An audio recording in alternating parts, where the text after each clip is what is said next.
안녕하세요. 네, 위니펙에 온다고 하니까 많은 사람들의 반응이 거기가 어디예요? 이런 반응이 처음이었고요. 저도 사실은 초대받기 전까지만 해도 위니펙이 어딘지 전혀 알지 못했고요. 그래서 캐나다를 아는 분들과 얘기하다가 여기 온다고 그랬더니 두 가지 반응이 있었습니다. 하나는 기후가 매우 추워서 터프한데요. 그렇게 그 삶이 가볍지가 않다 하는 얘기를 하고 있고, 그러나 또 이곳에서 억척스럽게 아름답게 사는 교민들이 아름다운 신앙생활을 이어가고 있다는 이야기도 들었습니다. 정말 반갑습니다. 뭐라고 말해야 될지 모르겠는데 마음속에 감동이 좀 있어요. 여기 우리 오늘 청년들이 불러준 찬양 들으면서 오늘 설교할 필요가 없겠는데 저 찬양 속에 모든 내용이 다 담겨 있기 때문에 그런 생각이 들었습니다. 아브라함 저수와 헤셀이라고 하는 그 유대인 철학자가 있는데, 그분은 하나님을 믿는다는 것, 그것을 이렇게 표현한 적이 있습니다. 하나님을 믿는다는 것은 하나님의 꿈을 내 꿈으로 삼고 그 꿈을 이루기 위해 해산의 수고를 다하는 것, 그렇게 이야기합니다. 간단하죠? 하나님을 믿는다는 거 간단합니다. 우리가 하나님을 경배의 대상으로 놓고, 하나님 우리는 무력합니다. 나는 아무것도 못합니다. 당신은 위대합니다. 그래서 우리는 당신을 찬양합니다 라고 말하는 게 하나님 믿는 게 아니라, 하나님이 인류 역사를 또 이 우주 만물을 바라보면서 하나님이 꿈꾸시는 바를 나의 꿈으로 삼고 그 꿈을 이루기 위해 해산의 수고, 새로운 생명을 낳기 위해, 이게 하나님을 믿는 것이라고 얘기하고 있고요. 이것을 조금 바꾸자고 한다면 예수를 믿는다라고 하는 말도 똑같습니다. 우리가 예수를 믿는다 하면은 예수님을 경배의 대상으로 놓고, 예수님은 정말 위대해요. 정말 대단하십니다. 우린 그렇게 못 살거든요. 그래서 우린 경배해요. 이게 쉬워요. 그러나 정말 우리가 예수를 믿는다고 한다면 다른 것 없죠. 오늘 우리 찬양대에 홀리웨이브, 거룩한 물결이네요. 홀리웨이브가 찬양했던 것처럼 주님의 마음이 있는 곳에 내 마음도 가 있어야 하고, 주님의 발걸음이 닿는 곳에 내 발걸음도 닿아야 하고, 이것이 예수 믿음일 텐데, 이걸 변형해가지고 얘기하자고 한다면 예수를 믿는다고 하는 것은 예수의 꿈을 나의 꿈으로 삼고, 그렇죠? 예수의 꿈은 예수의 꿈, 나의 꿈은 나의 꿈, 그게 아니라 예수님의 꿈을 내 꿈으로 삼고, 그냥 꿈만 꾸면 뭐해요? 살아내야 하죠. 그 꿈을 이루기 위해 해산의 수고를 다하는 것, 그렇게 얘기합니다. 요즘 여러분, 이곳은 어떤지 모르지만은 한국에서는 개신교에 대한 인기가 영 없습니다.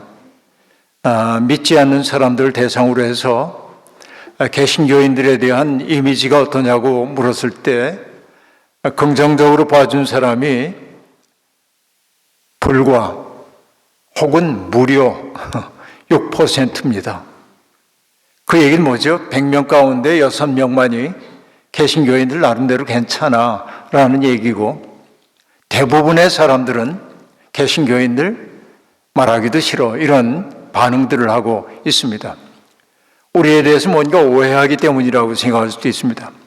그러나 여러분, 나는 이런 존재야 라고 말하는 것보다 다른 사람들이 나를 보는 것이 객관적으로 나의 모습일 때가 더 많이 있습니다.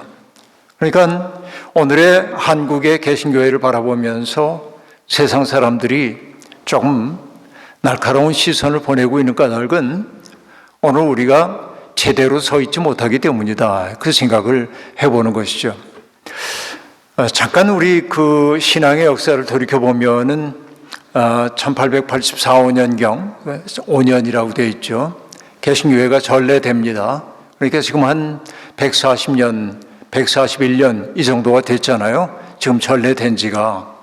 네, 여러분, 그동안에 한 100여 년의 세월 동안 이 한국 개신교회는 정말 세계 선교 역사상 유례를 찾아보기 어려울 정도로 급속한 발전을 이루어냈었습니다. 그 까닭이 뭘까요? 물론 사람들이 상투적으로 하는 대답은 하나님의 은혜로 그렇게 말할 수 있어요. 그 부정하자는 얘기 아닙니다. 근데 가만히 생각해 보면 저는 이런 생각을 해봐요. 방위로 얘기해 보면 우리의 역사를 앞쪽으로 초월의 방향으로 조금씩 잡아당겼어요. 이 개신교의 역사입니다. 구한 말에 우리가 나라가 굉장히 큰 어려움 속에 있을 때 그때 전래됐던 기독교는 우리에게 선진 문물을 가르쳐 줬을 뿐만 아니라 인간의 인권이 얼마나 소중한지 하나님의 형상대로 지음받은 사람들이 모두가 존귀하다고 하는 사실을 일깨워줬습니다. 심지어 백정 같은 사람도 귀히 여겨야 한다고 이렇게 선교사들은 사람들에게 가르쳤고 정부에게 요구하기도 했고, 그리고 학교를 만들어가지고 배움의 기회를 두루두루 베풀려고 애를 썼고, 병원을 지어서 고통받고 있는 사람들을 고쳐내고, 이런 일들을 하면서 우리 민족 역사의 방향을 앞으로 조금씩 끌고 가려고 노력을 했단 말이죠. 청일전쟁이 벌어지고 러일전쟁이 벌어지고 또 우리가 을사늑약에 의해서 어려움을 겪을 때 그때도 기독교는 사람들에게 울타리가 되어줘서 그들을 보호해주고 그리고 신뢰할 만한 존재들이라고 하는 그런 인상을 사람들에게 주기 시작했습니다. 일제시대 때 우리가 어려움 속에 있었을 때 교회에서 우리가 함께 모여가지고 예배를 드리면서 그렇죠? 출애굽을 일으키셨던 그 하나님에 대한 그 고백을 들으면서 우리가 지금 이렇게 짓눌려 있긴 하지만은 해방의 하나님이 우리를 선한 길로 인도할 거다라고 하는 사실을 떠올리게 되었고, 포로로 잡혀가 있으면서도 예루살렘으로 향한 상 아래 엎드려서 하루에 3번씩 기도하면서 끝끝내 신앙을 지켜나가 결국은 이스라엘 백성들을 구원해냈던 다니엘의 이야기를 통해서 사람들이 가슴이 뜨거워졌을 거고요. 그렇죠? 그러니까 민족의 고통이 있는 곳 어디에서나 기독교는 함께했고 사람들에게 희망을 북돋워 앞으로 나가게 했습니다. 1919년에 있었던 3.1 만세운동 때도 33인의 민족 대표 가운데 기독교인들이 16명이었다고 하는 거, 이건 놀라운 일이라고 볼 수 있습니다. 그만큼 우리는 선진적인 세계를 바라보며 나왔던 것이죠. 일제가 패망하고 또 5년 후에 전쟁이 벌어지고 그래서 민족이 초토화되었을 때 사람들이 다 상처 입고 고통을 받았을 때 교회는 그 상처들을 위로하면서 사람들을 다독거려가지고 우리 일어설 수 있다고 얘기하면서 사람들을 희망의 방향으로 이끌었습니다. 60년대, 70년대 지나면서 여러분 제가 살았던 시대이기도 합니다마는 70년대 우리나라 정말 가난했거든요. 그러니까 막 산업화가 일어나면서 농촌 지역에 살고 있던 사람들이 도시로 올라와서 도시 노동자가 되곤 했습니다. 여성들도 남성들도 노동자가 되었고 또 교육을 받지 못한 이들은 서울로 올라와서 남의 집 가정부로 옛날에 식모라고 했었죠. 그런 식모살이를 해가면서 억척스럽게 살아갈 때 그 고단하고 쓸쓸했던 그 삶 가운데 마음 둘 곳 없었던 사람들에게 교회는 그들의 고향이 되어줬고 품이 되어줬고 그들에게 우리도 할 수 있다고 하는 용기를 불어넣어줬죠. 이러면서 우리는 앞을 향해 나아갔습니다. 또 여러분 우리들이 강압적인 그런 세계 속에 있을 때 우리가 모든 사람의 보편적 인권이 존중되는 세상을 만들기 위해서 정말 애쓰고 수고하다가 감옥에 들어가고 하는 사람들 가운데도 개신교인들이 많았고 역사의 방향을 앞으로 끌고 와 개신교회는 정말 아름다운 전통을 만들게 되었습니다. 그런데 이제는 우리가 제도로서의 민주화가 완성되고 우리나라도 제법 살만해지기 시작하면서 어느 순간 개신교회는 우리의 역사를 초월의 방향으로 끌고 가기를 포기하고 우리 사회 속에 섞여 들어가기 시작했고 급기야는 역사가 진행하는 방향을 고삐를 붙잡고 나가지 못하도록 붙들고 있어요. 이게 오늘의 우리의 현실이라고 얘기할 수 있겠습니다. 이것이 슬픈 일입니다. 그래서 저는 43년을 목회자로 살고 은퇴한 지 몇 년이 됐습니다마는 한편으로는 홀가분하고 한편으로는 가슴 아프고 그런 마음을 금할 길이 없습니다. 내가 몸담아왔던 나의 세계, 내 어머니, 내가 함께 물을 마셨던 나의 샘터가 더럽혀진 것처럼 느껴지기 때문에 그러합니다. 그리고 자조적으로 내 마음속에 드는 자조적인 탄식이 저절로 떠올라옵니다. 두 가지인데요. 그렇게 크신 하나님을 믿는다고 하면서 그렇게 작다고 하는 생각이 첫 번째예요. 우리가 하나님은 정말 광대하신 분 아닙니까? 온 세상을 창조하시고 우리가 정말 하나님을 믿는다고 한다면 커져야 하지요. 그런데 하나님을 믿는다는 사람들이 너무나 작아요. 이게 첫 번째 속상함이고, 또 하나는 저는 이렇게 고백합니다. 온 우주의 역사가 만들어낸 모든 인간 존재 가운데 가장 아름다운 존재가 예수 그리스도라고 저는 생각하는데, 그 왜 그럴까요? 여러분, 저는 할 줄 아는 게 공부밖에 없어서 그냥 책 열심히 보고 평생 그렇게 지나왔습니다. 그러니까 성인 군자들의 책도 많이 읽었고 철학자들, 사상가들, 문학가들, 인문학자들의 책들을 두루두루 읽었습니다. 정말 놀라운 천재들이 많이 있습니다. 그 천재들의 말도 탁월하기 이를 데 없습니다. 그러나 제가 그 모든 사람들을 뛰어넘어 예수 그리스도가 가장 아름다운 존재라고 말하는 까닭은 세상의 어떤 성인 군자도 사람들을 이렇게 살아야 돼 라고 가르치긴 했지만 예수님처럼 누군가의 고통을 당신의 고통으로 고스란히 부둥켜 안고 알아내고 아파하시고 우리의 죄책까지 담당하신 분이 누가 있어요? 그러니까 예수 그리스도는 우리가 겪는 모든 슬픔과 고통을 해석한 것이 아니라 그냥 고스란히 당신의 것으로 받아 안으셨죠. 이것을 경험했기 때문에 히브리서 기자도 그렇게 얘기하죠. 우리에게 있는 대제사장은 우리의 연약함을 체휼하지 못하시는 분이 아닙니다. 달리 얘기하면 어떤 얘기입니까?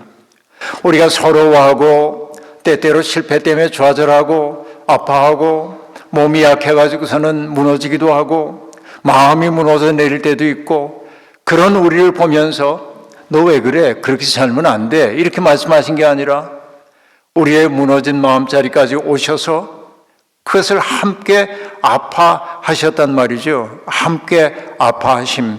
그게 뭡니까? 체휼이의 몸으로 아파하는 거예요. 근데 그 아파하는 까닭은 뭡니까? 내가 누군가의 고통을 바라보며 아파할 때는 언제입니까? 사랑할 때뿐입니다. 내가 누군가를 사랑하면 사랑하는 사람의 아픔은 고스란히 나의 것으로 다가오도록 그렇게 돼 있죠. 이게 우리의 경험이기도 합니다. 그래요. 내가 누군가를 사랑하면 그 사랑하는 사람의 고통을 내 것으로 가져오고 싶어져요. 이게 사랑의 본질입니다. 사랑은 환희의 감정만이 아니에요. 사랑이라고 하는 것은 그의 슬픔까지도 내 것으로 가져오려는 마음이 있는 거예요. 우리가 compassion이란 말을 번역할 때 뭐라고 번역을 합니까? 자비 그러잖아요. 자라고 하는 것은 자유롭다, 누군가를 따뜻하고 친근하게 바라본다 그런 뜻이에요. 그런데 비라고 하는 건 슬플 비자잖아요. 사랑의 본질 속엔 뭐가 있습니까? 그의 슬픔을 내가 함께 아파하는 거예요. 이게 사랑의 본질이에요. 여러분, 위니펙에 오니까 이제서 봄이 왔더군요. 이제서 가로에 이제 그 잎들이, 서울에서는 이미 녹음이 짙어지기 시작했거든요. 그러니까 4월 초에 이제 벚꽃이 피잖아요. 전국에서. 벚꽃이 금방 떨어지고 새잎이 돋아날 때 그 여리여리한 연두빛이 얼마나 예쁜지 모릅니다. 그 연두빛은 꽃보다 아름다워요, 정말. 그런데 그 시절이 오래 안 가요. 색이 점점 짙어지기 시작합니다. 지금은 녹음이 짙어요. 근데 위니펙은 이제 봄이 오기 시작했어요. 민족의 가슴마다 그리스도의 계절이 오게 하고 싶다고 청년들이 노래해서 그대로 되기를 소망합니다. 네, 여러분, 제가 이 말씀 드리는 거 이래요. 봄이 막 올 그때 꽃샘 추위가 몹시 매서웠던 어느 날 제가 집에서 패딩 잠바를 두텁게 입고 목도리까지 두르고 내려오는데 추워요. 오늘 춥다. 내복 안 입은 게 후회된다. 그러고 내려오는데 어떤 젊은 커플이 내리는 방향으로 걸어오고 있었어요. 놀랍게도 남자 청년은 짧은 팔 차림이었습니다. 놀라웠습니다. 그의 옷은 어디에 갔던 걸까요? 옆에 있는 여자친구에게 입혀져 있었습니다. 점퍼. 가만히 보아하니까 그 여자친구가 데이트 나오느라고 예쁘게 하고 오느라고 따뜻하게 안 입고 나왔어. 그러니까 이 청년이 탁 벗어가지고 입혀준 거야. 자긴 반팔인데 보니까 입술이 파래. 여기도 소름이 이렇게 돋아 있어요. 그 청년은 왜 그 짓을 했을까요? 왜 그 짓을 했을까요? 당연하죠. 사랑하기 때문에. 사랑하는 대상의 고통을 내 것으로 가져오고 싶은 게 사랑의 본질입니다. 우리 아이 키울 때도 그런 경험 많이 하잖아요. 아기 키울 때도. 오늘도 장로님 댁에 가가지고 아기 봤는데 아기가 울고 있다가 엄마가 오니까 금방 울음을 그쳐요. 그리고 이렇게 낯선 사람이니까 이렇게 바라보고 있다가 낯설음을 회피하기 위해서 언제나 엄마 가슴 쪽으로 탁 안겨. 그게 뭐예요? 고향이죠. 엄마는. 그러니까 아기에게는 절대적인 고향이 있는 거야. 그런데 여러분, 그렇게 예쁜 아이가 밤에 열이 나고 그래요. 그럼 우리 이렇게 얘기합니까? 아기야, 인생이란 본디 쓰디쓴 거야. 네가 견뎌야 한단다. 오늘 밤 네가 무사하기를 난 바란다. 엄마 아빠는 이만 자러 간다. 빠이빠이. 안 그러잖아요. 우리 다 경험했어요. 뭘 합니까? 대야에다가 물 떠놓고 옛날 얘기네요. 제가 아이들 키울 때 아이들이라고 해도 40대 중반입니다만 지금 그 아이들 키울 때 대야에다 물 떠놓고 얼음 갖다 집어넣고 수건 적셔가지고 이마에다 올려놓고 그리고 올려놓으면 금방 뜨뜻해져 물수건이. 그러면 여러분 또 어떻습니까? 또 대야에 놓고 짜서 애 이마에 올려놓고 그러다가 급기야 부모라면 누구나 하는 얘기가 뭐예요? 아가 차라리 내가 아프면 좋을 것을. 그죠? 이게 사랑의 본질이에요. 사랑이란 뭐냐? 그의 고통까지도 내 것으로 가져오고 싶은 거예요. 근데 예수 그리스도가 그랬잖아요. 주님은 당신 앞에 있는 병든 사람들이나 그리고 소외된 사람들을 바라볼 때 이 사람이 병든 것은 무엇 때문이야 라고 해석 안 했어요. 그냥 그의 아픔의 자리에 들어가셔서 그 아픔을 당신의 것으로 가져오신 거예요. 그걸 경험했기 때문에 사람들이 뭐라고 얘기하냐면 나중에 지나놓고 나니까 그분이 하나님의 아들이셨어. 하나님의 아들이라는 게 여러분 예수님의 신분증에 그렇게 적혀있기 때문이 아니에요. 우리의 경험을 통해서 그분을 인식하는 거야, 뒤늦게. 이게 언제나 하나님의 아들이라고 하는 것은 본질이라고 우리들이 생각하지만 본질을 넘어서서 실존적 경험이에요. 정말 나의 슬픔까지도 당신의 슬픔이냥 아파하시는 분, 그런 존재죠. 그러니까 우리가 예수를 믿는다고 하는 건 뭐냐면 우리도 그분처럼 그 마음씀을 품고 싶은 거예요. 아까 얘기했죠. 하나님을 믿는다는 게 뭐라고 얘기했습니까? 하나님의 꿈을 나의 꿈으로 삼고 그 꿈을 이루기 위해 해산의 수고를 다하는 것. 예수 믿는 것도 그렇다고 얘기했어요. 그러면 내가 예수 믿으면 예수의 마음과 내 마음이 일치되기를 지향해야 하잖아요. 그러니까 여러분, 믿음 가운데 굉장히 중요한 게 뭐냐? 그분과 맺었던 언약을 신실하게 지켜가는 것도 믿음이고요. 그분을 신뢰하는 것도 믿음이고요. 더 중요한 게 있어요. 뭐냐? 그분의 눈으로 세상을 바라보는 것도 믿음이에요. 그러니까 내가 예수를 믿는다고 한다면 내가 바라보는 대상들을 내 기분에 따라 바라보면 안 돼요. 그래서 여러분 저는 늘 얘기합니다. 믿음의 사람들의 시선은 직선의 시선이 아니다. 예수의 눈길을 거쳐 바라보는 것이기 때문에 곡선의 시선이다 하고 얘기를 합니다. 그렇죠? 내 눈으로 바라보면 난 자꾸 가치 평가를 해요. 이 사람이 똑똑하게 생겼네. 이 사람이 어떻게 생겼네. 험하게 생겼네. 예쁘네. 추하네. 온갖 생각이 내 마음속에 들어요. 그런데 예수님의 눈으로 바라보면 그가 달리 보이기 시작하는 거예요. 때때로 내 마음에 들지 않는 사람도 있죠. 그러나 그건 내 마음에 들지 않는 거지. 하나님도 저분을 당신의 형상대로 내셨지. 그가 잠시 길을 잃은 것처럼 보여도, 그죠? 그렇게 바라보면 조금 눈길이 달라질 수밖에 없죠. 그럼 기독교인들은 바로 그런 세계를 사람들에게 보여줘야 돼. 그런데 그렇게 아름다운 예수를 믿는다고 하는 사람들이 요즘은 사람들에게 달리 평가되고 있어요. 개신교하면 떠오르는 게 뭡니까? 라고 얘기할 때 과거에는 배타적이야, 이기적이야, 말만 잘해 이런 얘기들이 주를 이루었습니다. 최근에 두 가지가 추가되었습니다. 하나는 무례해. 참담한 얘기 아닙니까? 무례하다. 두 번째는 뭐냐? 이건 더 참담합니다. 폭력적이야. 저는 이곳의 크리스찬들은 안 그럴 거라고 생각하지만 여러분, 이 얘기는 가슴 아픈 얘기입니다. 그럼 여러분, 그 현상을 우리가 어떻게 설명해야 할까요? 전 가슴 아프지만 이렇게 얘기하고 싶어요. 하나님을 믿는다고 하지만 사실은 안 믿어요.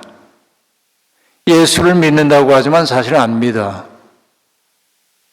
그러니까 믿는다고 하지만 사실은 안 믿는 것을 사역적 개념으로 뭐라고 얘기합니까? 허위의식이죠. 믿음이 허위의식으로 변질되기 쉽다라고 하는 얘기입니다. 이게 가슴 아픈 일이에요. 그래서 우리가 지금 통회해야 합니다. 그래서 여러분, 오늘 제가 인간이라는 소명에 대한 이야기를 하는데 요즘 저는 이런 생각을 해봅니다. 저는 젊었을 때 교회를 아주 늦게 다녔기 때문에 여기 청년들을 보면 부러워요. 왜냐하면 나는 청년 시절에 교회를 처음 나갔기 때문에 중고등학교 다닐 때까지도 교회를 가본 적이 없어. 내가 맨 처음 교회 갔던 것은 나 5살 무렵에 우리 누나가 교회에서 결혼했어요. 식장이 없어서. 그때 우리 누나가 결혼할 때 식장에 가본 게 교회 처음이에요. 참 얄궂죠? 그런데 청년 시절에 교회를 처음 이렇게 가게 됐는데 저는 교회 가기 전까지도 참 율법주의자로 살았습니다. 율법을 알지 못한 율법주의자. 어떤 의미에서 그러냐면 저는 규칙을 지키는 규칙쟁이였어요. 그러니까 좋게 얘기해 그런데 이게 약간 스테레오 타입이었다는 얘기예요. 모범생 컴플렉스. 난 모범생이야. 일탈 행위를 전혀 안 해. 그러니까 여러분, 제 어리석은 과거를 얘기하자면 이렇습니다. 학교 규칙을 제가 그대로 지키는 거예요. 옛날에 이제 우리 남자들 다 이렇게 호크 채우는 교복을 입었잖아요. 시커먼 교복.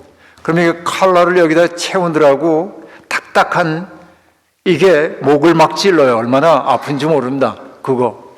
근데 되게 답답하니까 호크를 풀러요. 근데 규칙은 그걸 풀면 안 된다고 얘기합니다. 나는 절대 풀르지 않았어요. 규칙이 어긋나기 때문에. 선생님들이 다니는 중앙계단 다니면 안 된다고 학생들은 거기가 지름길이니까 걸로 다니면 난 절대로 거기를 안 다녔어요. 이 정도면 애교입니다. 제가 진짜 얼마나 거짓했는지 제가 고등학교 다닐 때 저 학교에 가려면 버스를 2번을 타고 가야 했는데 사실은 2번 타는 버스비를 내가 낼 경제 형편이 안 됐어요. 그래서 한 블럭은 한 20분 정도, 25분 정도를 걸어서 이만큼 가서 여기에서 버스를 타고 학교로 등하교를 해야 했습니다. 근데 제가 살던 데가 한강변이에요. 근데 여러분, 우리 일제시대 교육의 잔재인지는 모르지만 선생님들이 엄격하게 뭐라고 얘기하냐면 교복을 입고 주머니에 손 넣으면 안 된대. 입수 보행 금지 그래. 그리고 여러분, 점퍼도 입을 수가 없었어요. 교복 위에. 그러니까 교복만 입고 겨울을 견디는 거예요. 근데 여러분, 내가 한강가에 살았다고 그랬잖아요. 겨울에 찬바람이 불어오는데 손이 새빨개지면서도 절대로 손을 안 집어넣는 맹꽁이. 저는 그렇게 살았어요. 그래서 그게 얼마나 억울했던지 지금은 틈만 나면 주머니에 손을 넣고 다닙니다. 그 아내가 늘 제게 주머니에 손 좀 빼요. 계단 내려갈 때도. 근데 왜 그러나 생각해 봤더니 그 결핍이 있어. 내가 너무 규칙을 지켰던 결핍이 있는데, 그러니까 여러분, 내가 얼마나 도덕적이겠어요. 일탈행위 해본 적이 없어요. 친구들 뭐 담 넘어가지고 술도 마시고 그럴 때도 있지만 난 절대로 그런 거 안 했거든. 그러니까 교회 처음 갔는데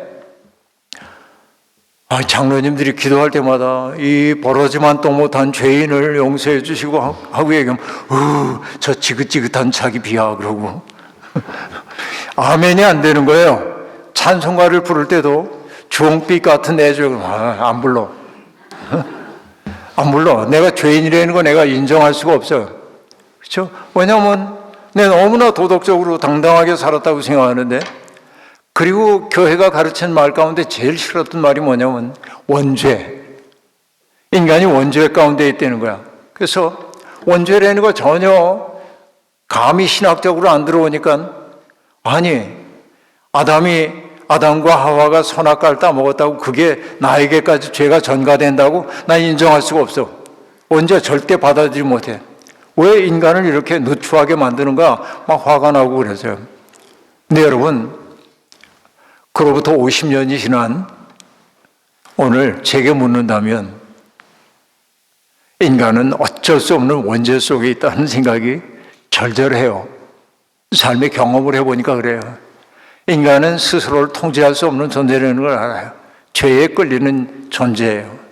인간이 얼마나 파멸적 존재인지 20세기에도 경험했고 지금도 우리가 경험하고 있잖아요.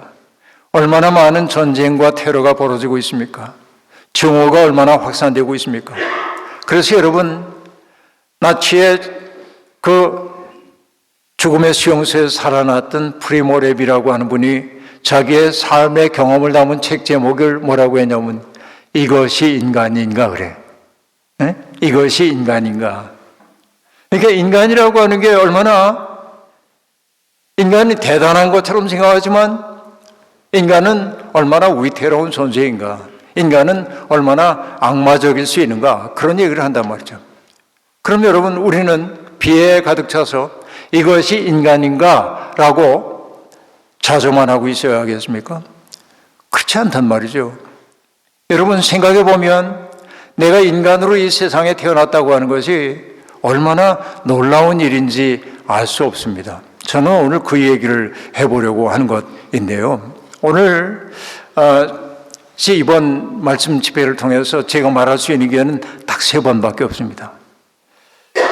뭘 얘기해야 되나 하고 생각하면서 오늘은 인간의 본질에 대한 이야기를 할 거고, 내일은 복 있는 인생이란 뭔가라고 하는 얘기를 할 거고, 마지막 날은 주님 안에 살아가는 이의 그 영적인 평안함은 어디에서 유래하는가, 이런 것들을 순차적으로 얘기를 해나갈 예정인데, 이것이 인간인가라고 하는 그 질문 앞에 우리에게 마주 서 있는 대목은 무엇입니까? 모든 인간은 하나님의 형상대로 지어졌다라고 한 말입니다. 모든 인간이 하나님의 형상이래. 그러면 여러분, 신학을 50년 이상을 해온 제게 하나님의 형상이란 말이 어떤 의미입니까? 라고 물어보면 저는 신학적인 전거를 들어서 꽤 오랫동안 여러분께 설명해 드릴 수가 있습니다. 그러나 그런 이야기를 듣고 그럴 사람 아무도 없어요. 그럴듯할 뿐이죠, 그 얘기가. 그러나 저는 그냥 저 나름대로 이렇게 얘기합니다. 인간이 하나님의 형상이라고 하는 것은 일종의 소명이구나 하는 생각을 해봤어요. 어떤 소명? 생각해 보세요. 여기 이기성 목사님이 계십니다. 여러분께 여쭙습니다. 이기성 목사님이 하나님의 형상이신 것을 믿습니까? 목사님, 큰일 났습니다. 네, 교인들이 아멘을 안 하는데요, 크게. 이건 우리가 이제 주고받는 거니까 속마음을 드러내 보세요. 이기성 목사님이 하나님의 형상임을 믿습니까? 네, 고맙습니다. 사모님이 대답을 안 하셨어요. 네. 강은성 목사님이 하나님의 형상인 거 맞습니까? 네, 고맙습니다.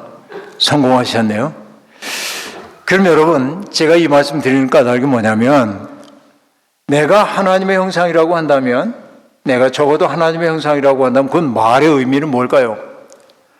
그 말이 어떤 의미를 갖는지는 구체적으로 알지 못해도 이렇게 볼 수 있을 거예요. 나 하나님이 계신지 잘 몰라.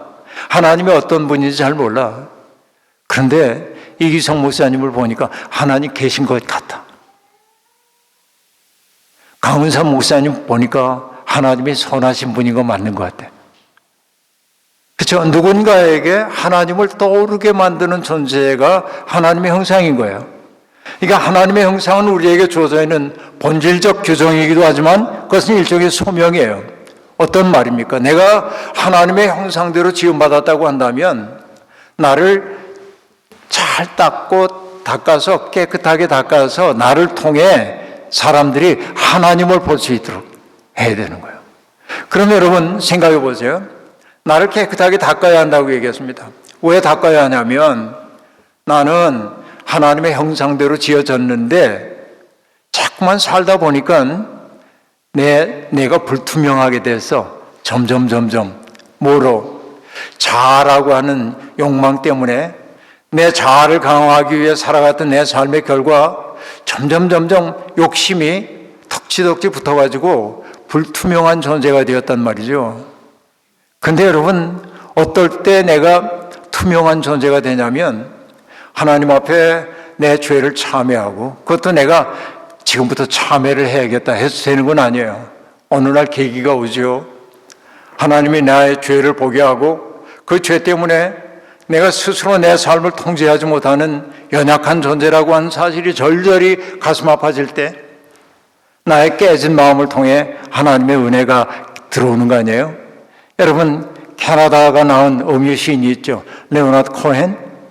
그렇죠? 그분의 노래 가운데 그런 거 있잖아요. 모든 것 속에는 갈라진 틈이 있다. There's a crack in everything. 모든 것 속에는 갈라진 틈이 있다. 우리의 존재도 그럽니다. 근데 여러분, 그 틈이라고 하는 것이 나쁜 것이 아닙니다. 그 갈라진 틈을 통하여 빛이 비춰든다고 레오나드 코헨은 노래를 하잖아요. 그러니까 여러분, 때때로 우리의 상한 마음을 통해서 하나님의 은혜가 들어오는 거예요. 로마서 7장에 보면 바울 사도가 이런 고백을 하는 것을 볼 수 있습니다. 바울이 자기를 돌아보면서 반성을 하는 거예요.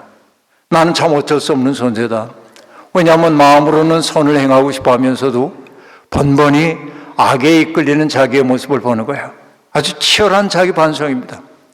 그런데 그 악의 힘에 저항할 힘이 자기에게 없다는 것을 그는 경험해요. 그 성찰을 합니다. 왜 그러지? 그러다 보니까 자기 마음속에 하나님의 법이 있는가 하면 죄의 법이 있어서 자기를 죄 가운데로 끌고 가는데 이 죄의 인력을 감당할 능력이 내게 없다는 걸 알아요. 나는 착한 사람이고 싶어요. 따뜻한 사람이고 싶어요. 경건한 사람이고 싶어요. 그런데 그러지 못하고 악에게 자꾸만 끌려가고 있는 자기를 보는 거예요. 그래서 바울이 뭐라고 고백합니다. 오호라 나는 곤고한 자로다. 누가 이 사망의 몸에서 나를 구원하랴? 라고 고백합니다. 누가 나를 이 사망의 몸에서 구원하랴? 내가 할 수 없다는 거예요. 누가? 라고 얘기했어요. 내가 할 수 없어. 나의 의지로 안 돼요. 나의 지성으로 안 돼요. 나의 감정으로 안 돼요. 누군가가 나를 이 사망의 법, 죄의 법에 속절없이 끌려가는 나를 누군가 위에서 들어줘야 한다는 거예요. 그때 바울 사도가 깨달은 건 뭡니까? 그리스도의 법이, 예수 그리스도의 은혜가 나를 들어올린다는 걸 깨닫잖아요.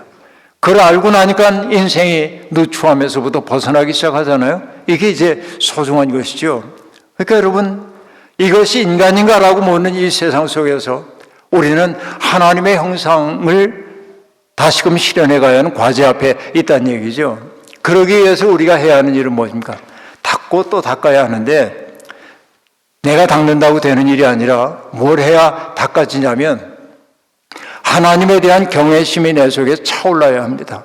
그래야 내 마음속에 때가 떨어져 나갑니다. 여러분, 혹시 다쳐보신 적이 있죠? 어디 넘어지거나 그래가지고 다치면은 이런데 상처가 나서, 그죠? 피가 흐르다가 나중에는 피가 이렇게 이제 멎고 꾸덕꾸덕해지고 딱지가 앉고 시커멓게 딱지가 앉아. 그러면 여러분 우리 버릇이 있잖아요. 어떤 버릇입니까? 이 딱지가 언제 떨어지나. 그래서 딱지가 거의 떨어질 무렵이 되면 끝에가 이렇게 들리기 시작할 때부터 유혹이 시작됩니다. 이걸 띄워 마라. 그러다가 띄면은 이게 피가 날 거야. 그래서 자제를 해. 그런데 요 겉에 들린 녀석은 제거하고 싶어. 왜? 시커먼 거 덜 보이고 싶어서. 그래서 손톱깎이 가지고 똑 잘라내기도 하고. 그런데 마지막 붙은 녀석이 영 떨어지질 않아. 근데 거의 다 익었는 걸 그러면서 띄면 어떻습니까? 피 자국이 그대로 있고 또 피가 나고 새로운 딱지가 앉아요. 경험이 있어요, 없어요? 우리 다 그러죠? 근데 여러분, 내가 내 몸에 난 그 상처 딱지를 내가 띄려고 그러면 안 떨어져. 이게 어때야 합니까? 속에서 살이 돋아나와야 딱지는 저절로 떨어지는 거예요. 하나님의 은혜가 내 속에서 흘러 들어와서 나를 채워줄 때 비로소 죄의 법이 내게서 떨어져 나가더라라고 하는 거예요. 그래서 우리가 은혜에 의지하지 않을 수 없는 까닭이 바로 그런 데 있다고 제가 말씀을 드릴 까닭입니다. 여러분, 성 어거스틴이라고 하는 분이 있는데 그분이 이런 기도를 하나님 앞에 바쳤습니다. 방랑의 인생을 살다가 지쳤어. 쾌락을 추구하고 이랬던 삶에 지쳐서 하나님께 이렇게 기도해요. 하나님, 나를 정결하게 하시옵소서. 근데 생각해 보니까 내가 너무 정결해지면 인생이 재미없을 것 같아. 그래서 괄호 열고 뭐라고 그러냐면, 그러나 지금은 그리 마소서. 여러분, 다시 얘기할게요. 하나님 나를 정결하게 하소서. 그러나 지금은 그리 마소서. 이승의 것도 재미는 있답니다. 그렇게 말합니다. 그래서 그런 자기의 모습을 돌아보면서 어거스틴이 이렇게 얘기해요. 나는 진리를 피하며 찾고 있었다. 진리를 찾는다고 얘기하는데 피하며 찾고 있었다. 그렇게 얘기합니다. 그리고 어거스틴이 이런 얘기도 하고 있습니다. 어느 날 이제 옛 삶이 지긋지긋해가지고 이제는 새로운 삶을 향해 거야. 돌아섰더니 옛 삶이 자기 옷자락을 슬그머니 잡아요. 이렇게 잡아. 그리고 얘기하는 거야. 정말 나를 두고 가려는가? 우리는 다시는 만날 수 없단 말인가? 우리도 함께 즐겁게 보냈던 그 시간은 영영 끝이란 말인가? 그럼 붙잡는 거야. 여러분, 우리도 그럴 때 많죠?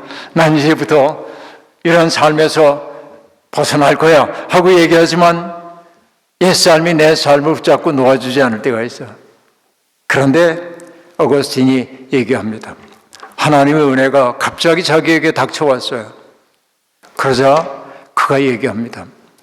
내가 보기 싫어서 내 등 뒤로 돌려놓았던 부끄러운 내 모습을 주님은 내 눈앞에 들이대며 보라시는 것이었습니다. 여러분, 저도 이 경험을 했습니다. 아까 얘기했죠.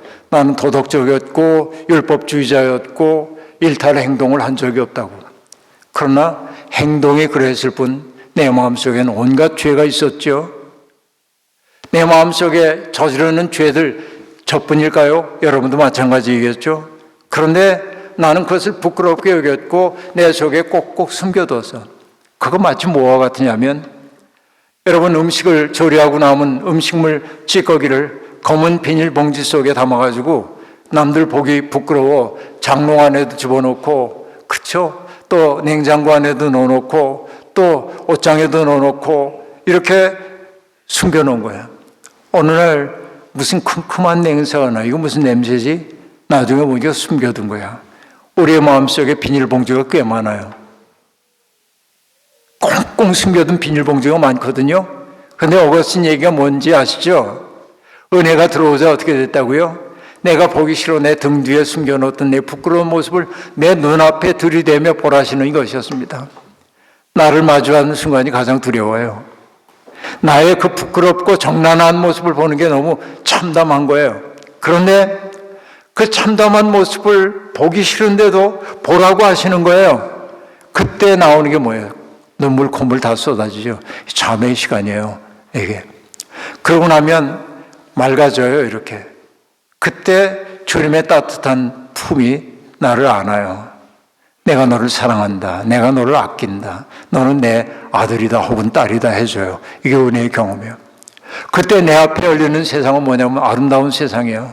그래서 시편 8편의 기자가 여호와 우리 주여 주의 이름이 온 땅에 어찌 그리 아름다우신지요. 그의 앞에 열린 세계가 그런 거예요. 여호와 우리 주여 주의 이름이 온 땅에 어찌 그리 아름다운지요 라고 얘기합니다. 그리고 이 세상에 온갖 그 힘이 있다고 스스로 자부하는 사람들이 있지만은 힘 있는 자들의 괴결을 물리치고 어린아이들이 오히려 그들보다 더 높아지는 그 세계를 노래한 끝에 그 시인은 세계의 신비에 눈뜨는 거예요. 그래서 하늘을 바라봅니다. 그러자 하늘에 빛나고 있는 별들이 바라보이고 달도 바라보이고 그래요. 그래서 뭐라고 얘기합니까? 이렇게 얘기하죠. 주의 손가락으로 만드신 주의 하늘과 주께서 베풀어 주신 달과 별들을 내가 봅니다. 저 광대한 세계를 내가 지금 봅니다. 그 넓은 세계, 하나님이 만드신 세계요. 여러분 요즘 가끔 하늘을 보십니까? 어제 제가 여기 와가지고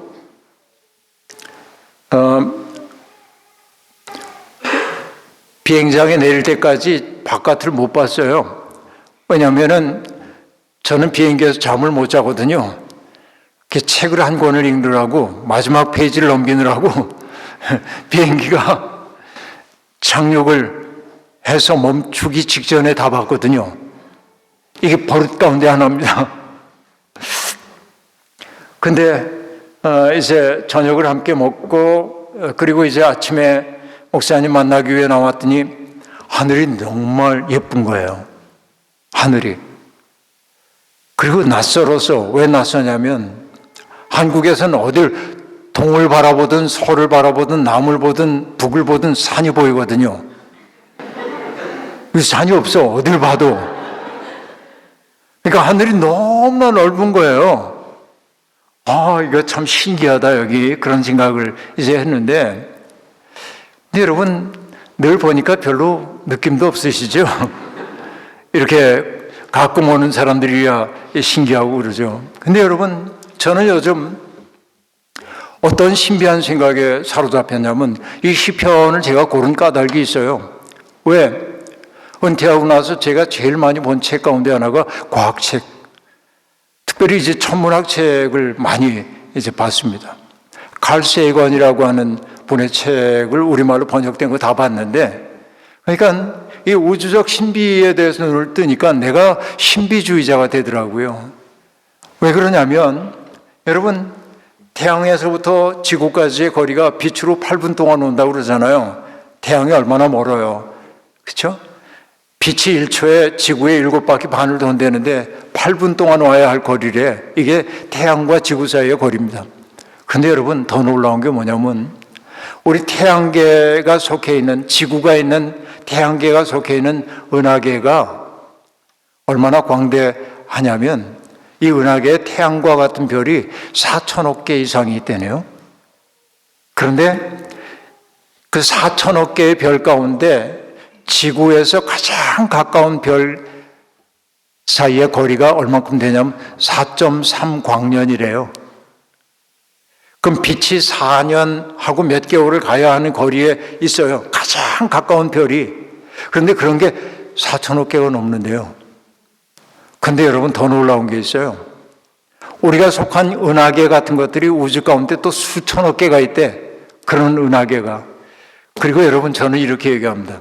우리 은하계로부터 수천억 개 은하계가 있는데 그 중에 가장 가까운 은하계 이름 여러분도 아시는데 안드로메다입니다. 어떤 사람이 엉뚱한 소리를 하면 이 사람이 안드로메다에서 왔나 하는데 못 와요. 왜? 여러분 우리의 은하계 중심으로부터 안드로메다의 중심까지 가는데 얼만큼 걸리냐면 빛이 250만 년을 가야 한대. 그러니까 여러분 가장 가까운 우주예요. 그게 그런 게 수천억 개가 있어요. 그럼 여러분 무한대입니다. 인간의 생각을 품을 수가 없어요. 무한대입니다. 그런데 여러분 1979년인가 미국이 보이저 1, 2호를 쏘아 올렸습니다. 그래서 보이저 1, 2호가 우주 공간으로 날아가다가 해왕성인가 어디를 지날 무렵에 과학자들이 굉장히 중요한 그 시도를 하죠. 그게 뭐냐면 저쪽 그 우리의 그 행성의 끝부분을 향해 가던 우주선에 그 카메라의 방향을 돌려서 우리가 살고 있는 지구를 찍은 거예요. 근데 데이터가 전송되어 오죠. 그 데이터가 영상 이미지로 탁 만들어질 때 과학자들은 다 탄식을 올렸어요. 왜? 우리 모두가 살고 있는 지구라고 하는 이 행성이 저만한 약간 푸른, 그래서 그 점의 이름을 그렇게 붙이죠. Pale Blue Dot, 그렇게 창백한 푸른 점. 그리고 칼 세이건이 그런 얘기를 합니다. 저 창백한 푸른 점, 연약해 깨지기 쉬운 저 창백한 푸른 점 속에 영웅도 살았고 전쟁 영웅도 살았고 현인들도 살았고 상인들도 살았고 교사들도 살았고, 그 얘기를 쭉 해. 비겁한 사람도 살았고 쭉. 그리고 뭐라고 해요? 어머니, 우리 어머니도 거기 살았고, 또 저 연약한 꺼지기 쉬운 저곳이 누가 또 살아야 합니까? 우리 후손들이 살아야 하고. 그래요. 그러니까 이 연약함, 그 작은 것, 우리는 여기서 아웅다웅하고 살고 있는데 우주 공간 속에서 바라보니까 우리가 살고 우리의 모두의 고향인 이 지구라고 하는 행성은 창백한 푸른 점에 후하고 불면 나라가 없어질 것 같은 그런 점에 불과한 거예요. 그러니까 우리가 살고 있는 이 지구가 얼마나 놀라운지 몰라요. 인간의 과학기술은 이 우주공간 어디에 인간 이상의 지적 공동체, 지적 존재가 있을 거라고 짐작은 합니다. 그러나 발견한 적은 없어요. 우주공간 어딘가에 생명의 현상이 있을 거라고 짐작은 합니다. 그러나 발견한 적은 없어요. 그러면 저는 이렇게 얘기하는 거예요. 이 앞에 물이 절절절 흐른다는 건 우주적 기적이구나. 봄이 되어서 연두빛 새잎이 돋아나온다는 거 우주적 기적이구나. 꽃이 피어난다는 것도 우주적 기적이구나. 그 생각을 하는 거예요. 여러분, 한국의 시인인 구상 시인이 말씀의 실상이라고 하는 시에서 이렇게 노래한 적이 있습니다. 내 눈에 끼었던 무명의 백태가 벗겨지는 순간 만유일체가 말씀임을 깨닫습니다. 노상무심하게 보아오던 손가락이 10개인 것도 놀라웠고, 창문 밖 울타리 밑에 피어나는 개나리꽃도 부활의 시범을 보듯 사뭇 황홀합니다. 여러분, 은총의 눈을 뜨고 나면 세상에 신비 아닌 게 없어요. 왜? 없을 수 있는 것들이거든, 그것들이. 그러니까 여러분, 나는 신비주의자가 됐어요. 신비주의자가. 그러니까 신비주의자가 된다고 해가지고 뭐 기도하고 입신해가지고 어디 갔다 오고 그런 신비주의 말고, 새소리 듣는 것도 신비하고, 어느 날 창밖을 열었는데 휘파람새가 착 부르는 소리 들으면 마음이 청량해져요. 내 뺨을 스치는 바람도 신기하고, 그렇죠? 내리는 눈도 신기하고. 왜? 이거 우리는 이 장엄한 우주 가운데 초대를 받았어요. 이 놀라운 세계에 우리는 손님으로 초대를 받았는데, 그 광대한 우주 가운데서 나를 바라보니까 시인이 뭐라고 얘기해요? 인자가 무엇이간데 주께서 저를 생각하시며, 이 사멸할 수밖에 없는 이 인간 아무것도 아닌데 인자가 무엇이기에 주께서 그를 생각하시며, 인자가 이 사람의 아들이 무엇이길래 주께서 당신보다 조금 못한 존재로 지어주셨습니까? 그러니까 그 노래는 결국 어떤 얘기입니까? 내가 이 세상에 있다는 사실이 얼마나 놀라운가? 내가 이 자리에 있는 사람들이 내가 이 세상에 존재한다고 하는 사실이 얼마나 놀라운가라고 하는 거, 이 시인은 우리에게 절절하게 보여주고 있습니다. 따지고 보면 그렇죠. 내가 이 세상에 있기 위해서는 얼마나 확률을 뚫고 내가 이 세상에 존재할까요? 몇 조분의 1도 더 될 겁니다. 우연과 우연과 우연과 우연이 맞닥뜨려져 가지고 내가 이 세상에 존재해요. 조금이라도 오그라졌다면 난 이 세상에 없어. 근데 내가 이 세상에 있어. 놀라운 거 아닙니까? 사람들은 우리를 보고 똑똑하네, 무식하네, 부자네, 가난하네, 키가 크네, 작으네, 예쁘네, 못생겼네, 온갖 평가를 해야 되지만 나는 누가 뭐라고 해도 기적이야. 이 세상에 있다는 것은. 그렇죠? 이게 인간이에요. 그걸 깨달았기 때문에 지금 시인이 얘기하는 거예요. 인자가 무엇이간데 주께서 저를 생각하십니까? 하나님이 나를 생각해 주신다는 거, 이 광대한 우주 가운데 나라고 하는 존재의 신음소리에 귀를 기울이신다고 하는 거. 왜냐하면 여러분, 우리가 출애굽기를 보면 우리가 알 수 있는 게 있잖아요. 뭐라고 얘기를 합니까? 출애굽기에 보면 이런 얘기가 등장하죠. 하나님은 모세에게 말씀하시는 거예요. 나는 내 백성의 신음소리를 들었어. 그리고 내 백성이 고통받는 것을 보았어. 그리고 내 백성이 얼마나 근심하는지를 알았어 라고 얘기합니다. 백성들의 신음소리를 들으시는 하나님이에요. 이 자리에 있는 우리들 하나하나의 신음소리에 귀를 기울이셔요. 그 사랑을 알 때 우리가 할 수밖에 없는 말이 뭡니까? 인자가 무엇이길래 주께서 저를 생각했습니까? 이 자리에 있는 한 분 한 분을 하나님은 귀히 여기신단 말이죠. 왜 그럴까요? 여러분, 하나님은 우리와 더불어 하시고 싶은 일이 있어. 그게 뭐예요? 하나님의 꿈이에요. 제가 성경에서 가장 가슴 아프게 여기는 구절 가운데 하나는 이런 겁니다. 노아 시대의 인류가 아주 패괴한 것을 보고 하나님의 마음이 이렇게 담겨 있어요. 하나님이 사람 만드신 것을 후회하시고 깊이 아파하셨다 그래. 그 성경 구절을 읽을 때마다 저는 질문해요. 하나님, 저를 만드신 것을 후회하십니까? 제가 이 세상에 사는 모습 때문에 하나님 아프신지요? 여쭤보는 거예요. 하나님 마음 아프게 해드린 적 많아요. 그러나 내가 이 땅에 있다고 하는 건 뭐냐면 우리를 향한 하나님의 꿈이 쓰러지지 않았다. 그래서 저는 얘기해요. 우리는 누구냐? 한 분 한 분이 하나님이 꾸시는 꿈이에요. 하나님은 바로 나를 통해서 당신이 바라시는 세상을 만들어 가기를 원해요. 그러니까 여러분, 사람들이 우리를 보고 뭐라고 얘기하든 괜찮아요. 나는 뭐니까? 나는 하나님의 꿈이니까. 그런 얘기예요. 여러분, 시간이 없어서 더 얘기 못하겠습니다만 이제 얘기를 마무리를 할 텐데요. 섬진강의 시인이라고 하는 김용택 시인이 40이 돼가지고 결혼을 했는데 어느 날 본교 초등학교 선생님이었는데 학교에 갔더니 아내가 보내온 편지가 있어요. 그 편지를 봅니다. 아침에 다녀올게요 하고 나왔는데 편지를 보니까 섬뜩했겠지. 우리 헤어집시다 그런 말일 수도 있잖아요. 편지를 여기 뜯어봤어요. 근데 그 편지의 내용은 이러합니다.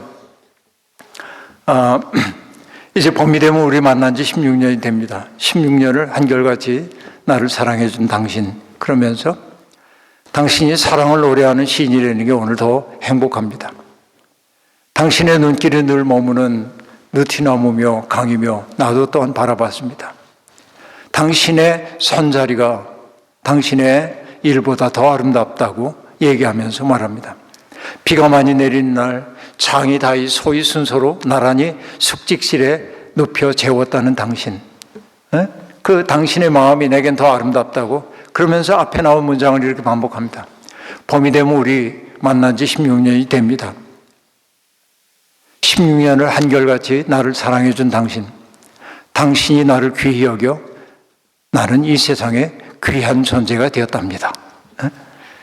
당신이 나를 너무 소중히 여겨 나는 이 세상에 귀한 존재가 되었답니다. 여러분, 제가 소파에 이렇게 기대 앉아가지고 그 시집을 읽고 있다가 그 대목에 이르러서 몸을 일으켰어요. 경건하게. 목사의 직업병. 당신이 나를 너무 소중히 여겨 나는 이 세상에 귀한 존재가 되었습니다. 하나님이 내게 하시는 소리처럼 들렸어요. 여러분, 세상이 뭐라 하든 하나님은 우리를 소중히 여겨요. 그래서 나는 귀한 존재예요. 그러니까 우리들이 해야 하는 일은 뭡니까? 하나님의 형상답게 살아서 하나님이 살아계시다는 것을 사람들에게 느끼게 만드는 사람들이 돼야 돼. 그것이 결국 뭡니까? 우리에게 위임되어 있는 이 세상을 아름답게 갖고 가는 일이라고 말할 수 있어요. 우리는 망가진 세상을 아름답게 고치라고 하는 소명으로 초대받은 사람들입니다. 자기가 누군지에 대한 여러분 의심을 품지 마십시오. 여러분은 모두 하나님이 꾸시는 역사의 꿈입니다. 바로 여러분들을 통해서만 할 수 있는 일이 있기 때문에 하나님은 여러분을 내셨고 여러분을 지켜주십니다. 여러분이 아니면, 여러분이 사라지면 할 수 없는 일들이 있어요. 그 일 때문에 우리는 이 세상에 있습니다. 그것을 저는 인간이라는 소명이라고 말합니다. 인간은 그냥 태어나는 게 아니라 소명을 이룰 때 인간답게 됩니다. 부디 이 자리에 있는 모든 분들이 자신의 삶이 얼마나 존엄한지를 깨달아서 하나님의 꿈을 이루어 드리는데 몸과 마음을 다 바치며 살기를 주의 이름으로 부탁드립니다. 자비로우신 하나님, 우리 벽에 있는 성도들과 더불어서 하나님의 말씀을 함께 나누게 해주시니 감사합니다. 우리는 세상 사는 동안 적잖이 지쳤습니다. 경쟁에 시달렸습니다. 그리고 분주하게 돌아가는 일상 속에서 나 자신을 돌아볼 여유조차 없이 살았습니다. 때때로 벼랑 끝에 선 듯 삶이 위태로울 때도 있었습니다. 그러나 돌이켜 생각해 보면 그 모든 순간순간마다 주님이 우리를 품에 안고 계셨습니다. 주님이 우리를 너무도 소중히 여겨 우리는 이 세상에 귀한 사람이 되었습니다. 하나님의 꿈을 가슴에 품고 하나님의 형상답게 살아 불화가 가득한 세상, 전쟁이 지속되는 세상에 평화를 가져가는 주의 일꾼들 되게 하옵소서. 예수님의 이름으로 기도하옵나이다. 아멘.